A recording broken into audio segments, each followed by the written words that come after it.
esse é o canal Imponderável e hoje a gente vai falar sobre o fim da primeira rodada dos playoffs que terminou, se encerrou ontem com a vitória do Memphis Grizzlies para cima do Minnesota Timberwolves, lá em Minnesota. Então, mais um jogo em que o Minnesota esteve vencendo e deixou a vantagem escapar. Isso aconteceu inclusive 4 vezes nessa série. E bom, vamos falar primeiro dessa vitória do Memphis Grizzlies, abordar o Memphis Grizzlies, abordar o confronto, né, que vai ser contra o Golden State Warriors, e vamos seguindo nessa ordem. Primeiro pelo Oeste e depois o Leste. Bom, o Memphis Grizzlies, ele teve algumas boas chances com o Jamoran, mas o Jamoran não estava muito inspirado. 0 de 5 de 3, 4 de 9 de 2, um total de 4 de 14 dos arremessos de quadra, então não estava bem o Jamoran, mas o Jamoran, ele tem uma qualidade dele, quando ele percebe que não está bem, ele trabalha mais em equipe, consegue achar os companheiros em uma boa situação para ajudar a equipe mesmo, dando assistências, muitas vezes pegando rebotes também. Ele é um jogador que é alerta de triplo-duplo sempre, né? Porque se expõe muito e ataca muito, consegue dar assistências quando é bloqueado no avanço à cesta, né? Bom, o Desmond Bane fez 5 arremessos, acertou 5 arremessos de 3 de 9, né? E o Desmond Bane, para mim, ele é o termômetro dessa equipe do Memphis Grizzlies. Que, bom, se o Desmond Bane tá matando bola, o Memphis Grizzlies pelo menos vai dar trabalho no dia. Porque o Desmond Bane é um ótimo jogador e tem sido mais consistente. Tem se tornado um especialista. Sem se tornado não, mas vem se consagrando mesmo como um grande especialista de 3, um dos melhores da linha de 3 pontos da liga. O Dillon Brooks acertou 5 de 6 também de 3, muito bem na partida. E pelo lado do Timberwolves, o Anthony Edwards fez 30 pontos. O Dillon Brooks e o Desmond Bane fizeram 23. Foram os maiores pontuadores pelo lado do Memphis Grizzlies.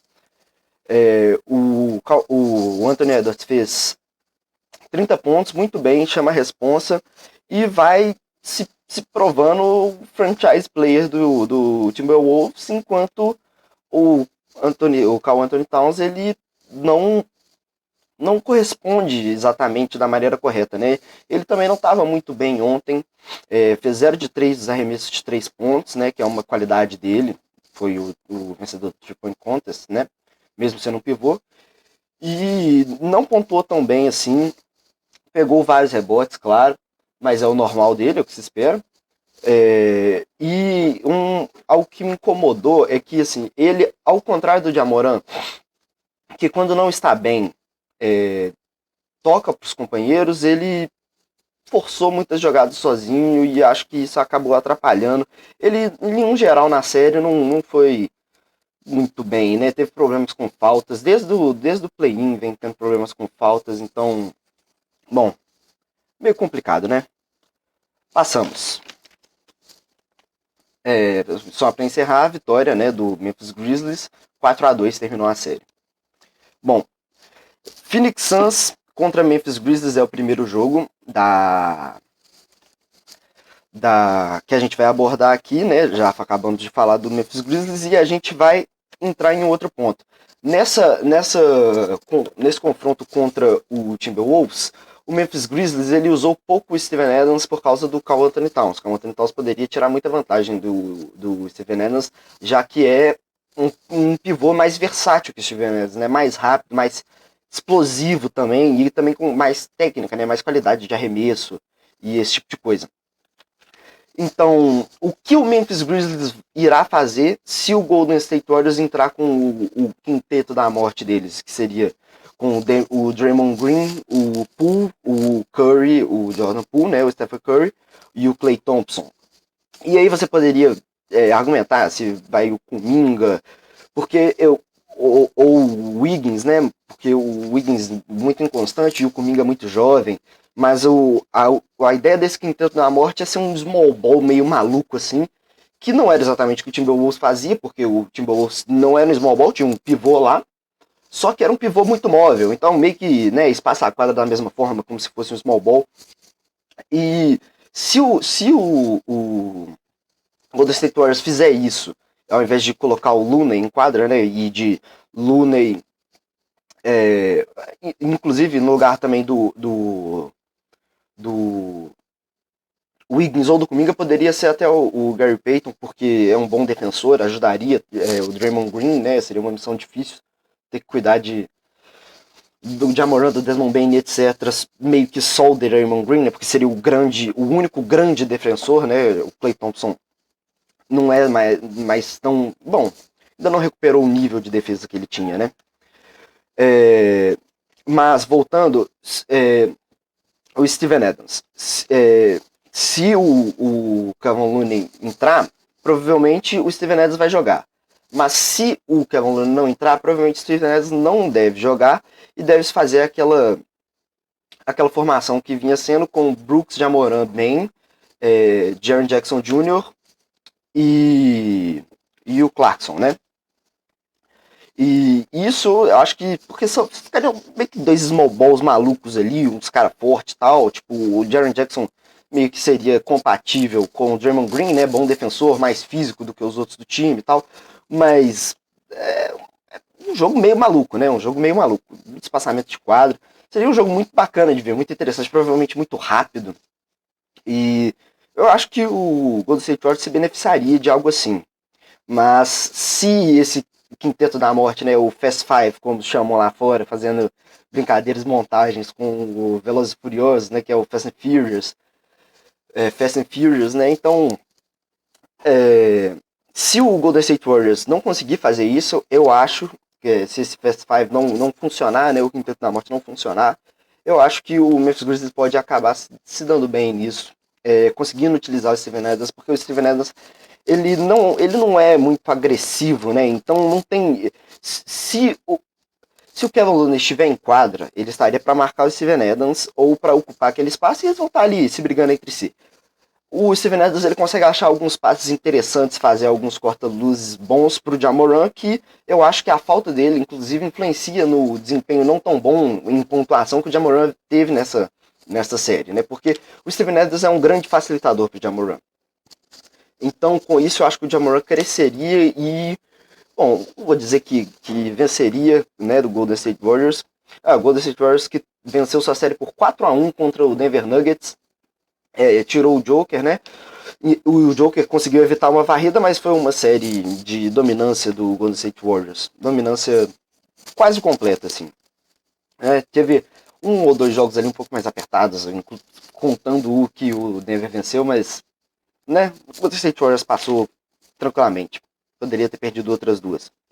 E não precisou, né? Nem de jogo 6 nem de jogo 7. Bom, meu palpite para essa série, com tudo exposto, eu acho que vai terminar 4-2 para o Golden State Warriors. O Memphis Grizzlies, porque eu acho, na verdade, que nem em todos os momentos esse Fast Five vai dar certo. Provavelmente nos jogos em casa para o Memphis Grizzlies eles vão ter alguma dificuldade. A torcida lá é uma torcida aguerrida e eles estão em clima de festa, vendo a molecada brilhar e tal. Acabaram de passar nos playoffs. Então, assim, acho que eles conseguem endurecer o jogo um pouco, mas não passa muito disso. Vai endurecer mais do que o Nuggets, mas não leva para o jogo 7, é a minha opinião. Bom, próximo jogo aqui do Oeste, a outra semifinal, vai ser Suns contra Mavs. E o Phoenix Suns contra o Dallas Mavericks, né? Eu acho um jogo divertido. Eu pensei em palpitar aqui do Dallas cometendo crime pra cima do Suns, mas eu não consegui, né? O jogo 7 é na casa do Suns, então... Bom, você já imagina um palpite. O Suns teve mais trabalho, né, com o Pelicans do que o Dallas Mavericks teve com o Utah Jazz. O Utah Jazz era o melhor ataque da liga e pontuou pouco em vários jogos, todos os jogos. Eu acho que... Bom, eu não consigo me lembrar de um jogo que o Utah tenha passado 100 pontos. Eu posso até checar e colocar depois na descrição uma errata ou algo do tipo, mas eu não me lembro de o Utah passando 100 pontos nessa série. Eu não me lembro, a vitória do buzzer beater foi em 99, foi a buzzer beater, né? Mas o game winner do Gobert, não foi exatamente o game winner, mas foi o Gobert que fez, né? Tipo assim, deixa ele se gabar lá, aquele meio maluco, então eu não vou me meter nas conversas do Gobert, não. Bom, é... ai, ai. É...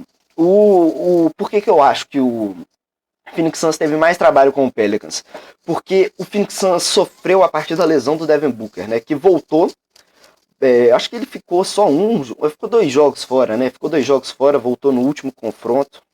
Foi 4-1 a série, não, foi 4-2 a série. Foi 4-2 a série. Tivemos 4-2, 3 4-1 e 1 4-0. Isso. Os 2 jogos 4-2 essa série aqui. Mas o Dallas Mavericks ele fez o contrário, né? O Dallas Mavericks ele venceu sem o Luka Doncic e ganhou, incorporou, se incorporou na série com o Jalen Brunson brilhando, Jalen Brunson com ótimas médias no playoff, inclusive. Quando o Luka Doncic volta, o Doncic volta bem. Eles perdem um jogo fora de casa, que é o do Gobert, né? Que o Gobert faz a cesta lá, com assistência do Donovan Mitchell e etc. Mas não... Bom, Dallas vai lá e vence, né? Doncic bem, volta bem, fica lesionado. Uma besteira também, né? Tentando vencer mando de quadra, ele, sei lá, faltando 3 minutos, qualquer coisa assim, não lembro. Faltava muito pouco, ele vai lá e se machuca. Não podia ter, né? Bom, mas podia descansar o cara, né? Vacilação isso aí. O Embiid também, né? Bom,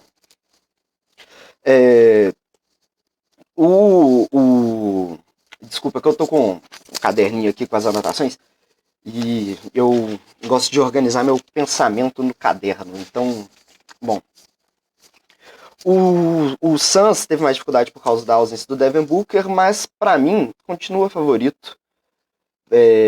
Vai ser como eu falei, acho que poderia cometer o crime o Dallas Mavericks, mas é difícil, né? É difícil. O Suns é um time muito consistente, tem muito da onde se extrair.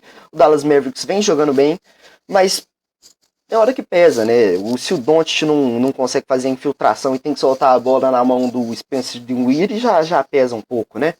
Se o Chris Paul não consegue, ele solta no Booker, não sei o que, bota no Ayton. Então é um time mais, blá blá blá, bota no Crowder, entendeu? É mais tranquilo. E o Dallas ele precisa muito das individualidades. O Phoenix Suns tem uma boa defesa, tem o Bridges, que é um ótimo defensor, ficou em segundo lugar no Defensive Player of the Year, na frente do Gobert, inclusive. E são defensores completamente diferentes, né? O Bridges ele serviria muito melhor para marcar o Doncic do que o Gobert. O Gobert, o tanto de vezes nessa série, entre o Dallas e o Utah, que a gente viu o Doncic fingir que ia para cima do Gobert, dá uma puxetinha aqui, pega a bola aqui na mão, vai para trás, desse jeito aqui, ó. Fingiu que vai para cima, pegou a bola, step back. Aí o Gobert, né, fica vendido. Na velocidade, não vai ter como para ele. Já com o Bridges, talvez tenha como. O Bridges é um ótimo marcador de perímetro também. Então, mas contudo, eu continuo dando o meu favoritismo para o Suns. Favoritismo, acho que vai ser um jogo muito disputado. Acho que vai ser o jogo mais pegado desses... provavelmente dos playoffs inteiros, talvez. Afinal, Suns e Golden State Warriors seria muito pegado também, né? Mas até agora dos playoffs seria o confronto mais pegado. Bom, próximo confronto, passamos para o leste. O leste que vamos começar aqui por Boston e Bucks. Boston Celtics que está ali. Eu tô com a camisa do Lakers. Na verdade, sou até torcedor do Celtics, mas... Bom, a camisa do Lakers é muito bonita, não tem como, né? E tem que se pregar a paz, né? O basquete, principalmente aqui no Brasil, a gente tem uma visão de aceitação de outros times também. Você não, né? Tem uma visão muito diferente do futebol aqui no Brasil e até como eles têm do basquete lá. É natural, né? Bom, Boston e Bucks. Os Celtics, na minha visão, chegam com mais certezas do que dúvida. Acho que a maior dúvida mesmo seria quanto ao Robert Williams III, mas Ele, bom, tá voltando de lesão, veio ganhando tempo. Boston veio de uma varrida em cima do Nets, né? No mesmo Nets que o Bucks, na última rodada, meio que entregou o jogo ali e o Boston foi lá e venceu o seu jogo. E tem um vídeo que o Boston Celtics postou no seu Instagram, que é o Jaylen Brown, que o Jaylen Brown foi muito bem no último jogo da temporada regular. E não me lembro, não me recordo contra quem agora, mas ele fala assim, no matter who match up against with, é, we go in, alguma coisa assim, tipo, a tradução seria mais ou menos, não importa contra quem a gente vai jogar, não importa contra quem a gente match up, né? A gente vai pra cima. E cumpriram o que prometeram. Meteram 4-0 no time que o Milwaukee tentou fugir, que foi o Nets. Então, respeitável, respeitável. O Max Smart foi o Defensive Player of the Year, né? Foi o único que ficou na frente do Bridges. Então, bom, defesa do Boston Celtics muito forte. O Robert Williams, ele também foi muito bem, ele é um ótimo defensor. E a maior dúvida pra mim é ele, né? Porque voltando de lesão, ele deve ganhar sequência ao decorrer da série. Eu imagino que ele seja uma maior dúvida nos primeiros jogos, mas os primeiros jogos o Boston vai estar em casa, então talvez seja menos necessário, né? Vai ser os 2 primeiros jogos serão no TD Garden, talvez seja menos necessário o Robert Williams, né? Talvez ele ganhe o tempo, vá ganhando confiança e se faça mais útil mesmo fora de casa, onde seria um jogo mais duro para jogadores um pouco mais cascudos. Não que o Thais e o Al Horford não sejam cascudos, né? Mas o Robert Williams está mais na flor da idade, né? Digamos assim. Tá mais pronto pra porrada e tal. O Al Horford já é mais velho. O Thais é reserva. Então, né? É, é bom que ele ganhe esse tempo para ir se adaptando. E o Bucks era um time de muitas certezas também. Venceu facilmente o Chicago Bulls. Perdeu o Middleton na série, mas mesmo perdendo o Middleton na série, venceu e venceu bem. Mas o Chicago Bulls é um time menos consistente. O Boston Celtics teve a melhor defesa da NBA na temporada regular, sendo que teve uma péssima defesa e um péssimo time até o Natal. Então, um terço assim da temporada, o Boston estava muito mal e nesses 2 terços teve um salto tão grande que conseguiu se tornar a melhor defesa da temporada regular. Saiu de 11º a 12º, estava ali meio que brigando para entrar na zona de play-in e acabou em segundo da conferência, só atrás do Miami, que também tem uma ótima defesa. O Bucks também tem uma ótima defesa. Esses times em geral agora tendem a ser times mais certinhos, né? Os times mais desorganizados e esse tipo de coisa já ficaram mais pelo caminho. Bom, tem um time aí que não tá muito organizado também, tá cheio de problema e não ficou pelo caminho, Deus sabe como. Aliás, Doc sabe como. Mas, continuando, o Bucks sem o Middleton e bom, acho que eles perdem essa bola de 3 mais confiável que eles tinham e isso torna o confronto um pouco mais difícil. Eu pensei em apostar de Celtics em 7, mas eu vou apostar Celtics em 6, porque eu acho que o Celtics vem mais embalado, enquanto o Bucks pode se sentir mais abalado pela perda de um grande jogador que faria e faz muito bem essa equipe, né? Faria muito bem essa equipe porque forçaria um espaçamento de quadra maior, talvez, porque dá uma qualidade grande aos arremessos de 3 que aumenta na realidade, né? A qualidade dos arremessos de 3 da equipe do Bucks, do Milwaukee Bucks, mas bom, dá uma liberdade maior, nesse caso, para os bons defensores do Boston Celtics, como Grant Williams e talvez até mesmo o Jaylen Brown, cuidarem fazerem dobras em cima do Giannis, né? E acho que isso dificulta Milwaukee, vai acabar sendo decisivo, porque o Middleton disseram que vão reavaliar em 2 semanas e tal, mas esse projeto que ele estaria possivelmente até talvez de uma final da NBA, além de uma final da conferência, estaria talvez fora de uma final da NBA, caso o Bucks chegasse. Então acho difícil. Então o meu palpite vai ser 4-2 para o Boston Celtics. Vamos lá. Último jogo. Vira o caderninho. Miami e Philadelphia 76ers.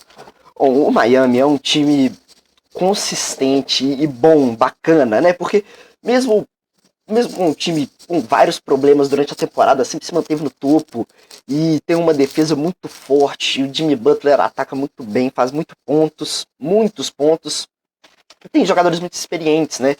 O Miami, eu acho que é um time muito cascudo e, bom, o Philadelphia 76ers tem o Star Power, né? Um certo Star Power que falta em vários times da liga. O Miami tem um pouco desse Star Power, mas não chega a ser proporcional, né? Tem Jimmy Butler e etc. Que é o mais pontuador da equipe, né? Geralmente quem arranca as maiores pontuações e faz os jogos de 30 pontos que decidem, não sei o que e tal. E um detalhe sobre a defesa do Miami é que o Miami, ele anulou marcando alto e pressionando o Trae Young, que é um grande arremessador de 3 e é um grande armador, um grande assistente. Teve média de turnovers na série muito alta. O Trae Young, ele realmente foi anulado pela defesa muito consistente do Miami. E o Star Power do Philadelphia 76ers vem tanto de Joel Embiid, que está confirmado que não jogará na primeira partida de amanhã. De amanhã não, perdão. Aliás, eu não tenho certeza se é amanhã, mas eu não vou me comprometer a esse ponto. A primeira partida do confronto. Não vai jogar a primeira partida do confronto e já estava lesionado. Estava lesionado com uma lesão do ligamento do polegar direito. E ele estava, era uma lesão que ele estava lidando com a dor. A lesão não poderia ser agravada